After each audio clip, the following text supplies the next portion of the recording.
যুক্তরাষ্ট্রের কেন্দ্রীয় সরকারের প্রায় ২০ লাখ কর্মকর্তা কর্মচারীকে বেতন ভাতা দিয়ে স্বেচ্ছায় অবসর নেওয়ার প্রস্তাব দিয়েছে ডোনাল্ড ট্রাম্পের প্রশাসন। সরকারি ব্যয় হ্রাসের পরিকল্পনার অংশ হিসেবে এই প্রস্তাব দেওয়া হয়েছে বলে জানানো হয়েছে। ব্রিটিশ সংবাদ মাধ্যম রয়টার্সের এক প্রতিবেদনে বলা হয়েছে, দেশটির ফেডারেল সরকারের পক্ষ থেকে কর্মকর্তা কর্মচারীদের অভিমত জানতে একটি মেইল পাঠিয়েছে ট্রাম্প প্রশাসন। ওই মেইলে তারা সরকারের ডেফার্ড রেজিগনেশন প্রোগ্রামের অংশ হতে চান কিনা এ বিষয়ে আগামী ৬ ফেব্রুয়ারির মধ্যে তাদের সিদ্ধান্ত জানাতে বলা হয়েছে। যদি কেউ এই সিদ্ধান্তের সঙ্গে একমত থাকে তাহলে তাকে পদত্যাগ লিখে পাঠাতে বলা হয়েছে।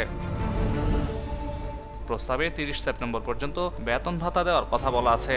জানা গেছে, প্রস্তাবটি শুধুমাত্র মার্কিন বেসামরিক কর্মকর্তাদের জন্য প্রযোজ্য হবে। অভিবাসন, জাতীয় নিরাপত্তা সম্পর্কিত ক্ষেত্র ও মার্কিন ডাক পরিষেবার কর্মরত ব্যক্তিরা নির্বাচনী প্রচারণায় ক্ষমতা গেলে সরকার পরিচালনা ব্যয় হ্রাস করবেন বলে প্রতিশ্রুতি দিয়েছিলেন ট্রাম্প।